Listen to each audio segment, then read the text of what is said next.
Monongena Yaya Nzonza bazalama mfumu mpanzu mwana ndamba. Pambuta iba yaya yenge kieno mutato kiamase. Bonjour, je suis Yaya Nzonza. C'est ce que signifie la présentation que je viens de faire en Congo.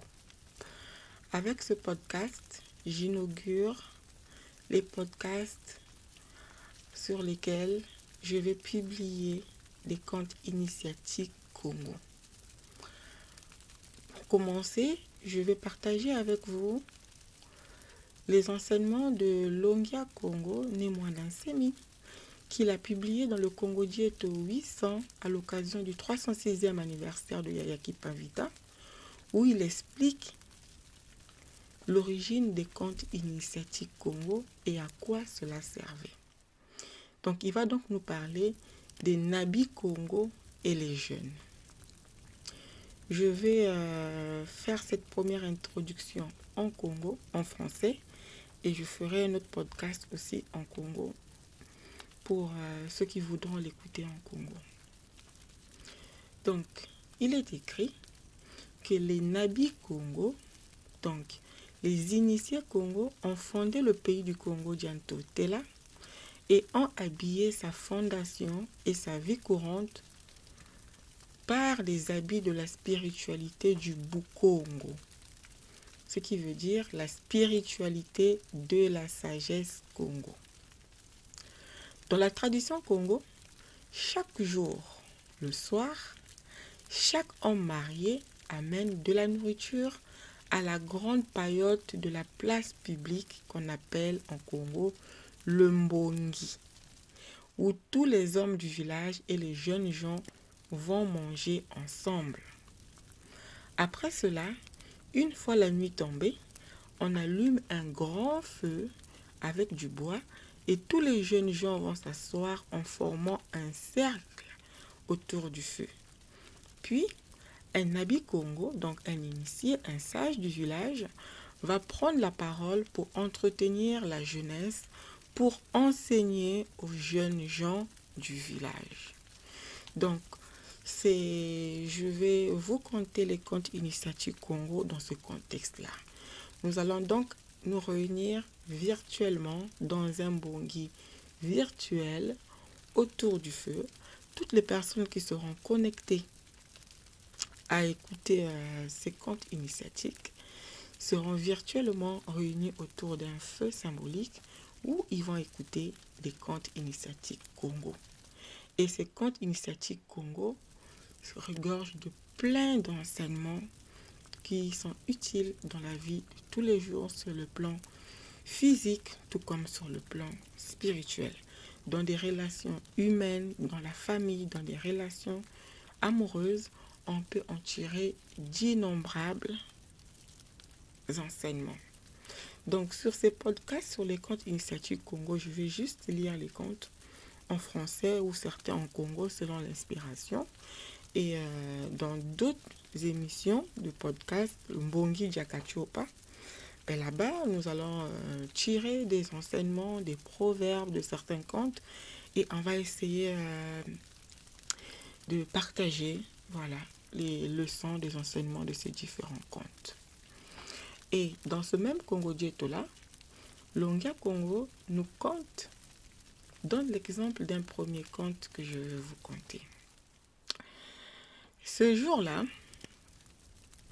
Nkasukulu etia, Nkasukulu etia, Nkasukulu etia. C'est un cri, voilà, qu'on lance dans la tradition au moment où on tient des serments, au moment où on partage des contes. Donc ne soyez pas surpris de les entendre, voilà, lorsque je fais des contes, lorsque je lis des contes plutôt. C'est dans l'objectif, voilà, d'égayer la communauté, de réveiller les auditeurs. Donc, je disais, ce jour-là, on donna la parole au Nabi Matondo.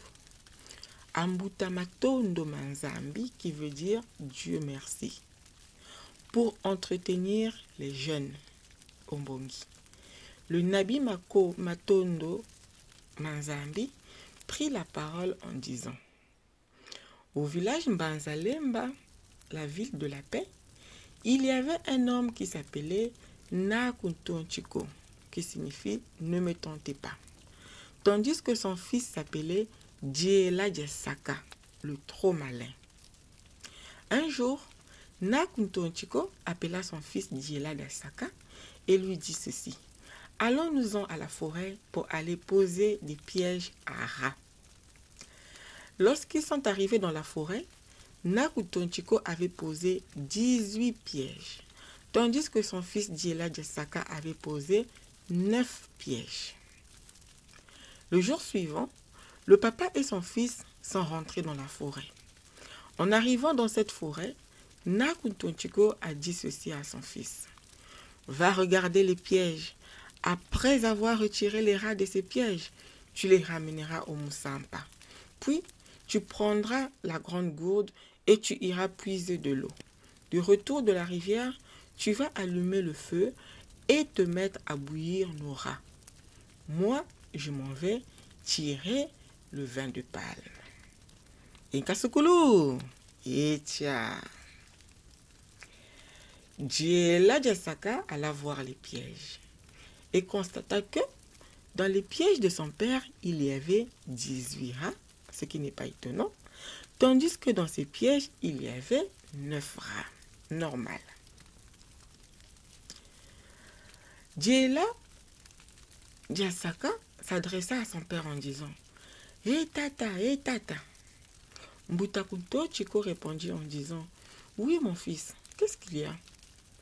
Djela Djessaka se mit à mentir en répondant à son père ceci: père, dans tes pièges, il y a eu 9 rats, tandis que dans mes pièges, il y a eu 18 rats. Mbutakuntonchiko répondit: c'est bien, va puiser l'eau. En rentrant, mets-toi à préparer ces rats. Djela Djessaka prit la grande gourde et se mit en route pour aller puiser de l'eau. En cours de route, Djela Djessaka entendit une voix qui parlait à l'intérieur de la gourde et qui disait ceci à Djela Djessaka: wenda, wenda, wenda, banzingi. Phrase qui est difficile à traduire correctement de la langue kikongo en français. Quand Djela Djessaka a entendu cette voix qui parlait à l'intérieur de la gourde, il commença à modifier les chiffres des rats en disant: hé tate, dans tes pièges il y avait 12 rats, tandis que dans les miennes il y avait 15 rats. Mais la voix à l'intérieur de la gourde continuait à parler en disant: wenda, wenda, wenda, banzingi. Lorsque Djela Djessaka a entendu de nouveau cette voix, il changea de nouveau les chiffres en disant ceci à son tata, son père: hé tata, dans tes pièges, il y avait 18 rats, tandis que dans les miennes, il y avait 9 rats. Le frère aîné, le Mbutakuntonchiko, approuva en disant: Ingeta, Ibobo, va chercher de l'eau. Lorsque Djela Djessaka est parvenu à dire la vérité, la voix qui parlait à l'intérieur de la gourde cessa de parler. Inkasukulu. Ikia. Voici ce que nous dit Longi. Quel est l'enseignement du Bukongo qui est contenu dans ce récit de la mystique Congo? Cette voix qui parle dans la gourde, c'est quoi? La gourde symbolise quoi? Mbutakuntonchiko symbolise quoi? Djela Djessaka symbolise quoi? 18 symbolise quoi? Pourquoi 18 pièges? 9 symbolise quoi? Pourquoi 9 pièges? Le Bukongo enseigne que l'homme est un esprit vêtu d'un corps. L'esprit divin en l'homme parle. Sa voix est cette voix qui parle dans le cœur de l'homme qui a mal fait, qui a menti en disant « Wenda, wenda, wenda, banzingi ». La gourde, c'est le corps de l'homme. Dieu est triple. Amour, intelligence et pouvoir. 3 fois 3 donne 9. 18, c'est 1 plus 8 égale 9. Voilà les réflexions auxquelles ouvrent les contes initiatiques du Congo. Chaque symbole, chaque chiffre, chaque objet, chaque animal, chaque personnage dans un conte initiatique Congo est un symbole qui représente quelque chose. Donc, dans les différentes contes que je vais partager avec vous, l'idée, c'est que vous les écoutiez attentivement et après que vous preniez un temps de méditation, un temps de réflexion pour pouvoir retirer l'enseignement caché, l'enseignement initiatique contenu dans ce conte que vous pouvez appliquer dans votre vie de tous les jours, que ce soit dans des plans, sur le plan physique, tout comme sur le plan spirituel. Inkasukulu, Ekia, Nyeta, Ibobo, Ibobo.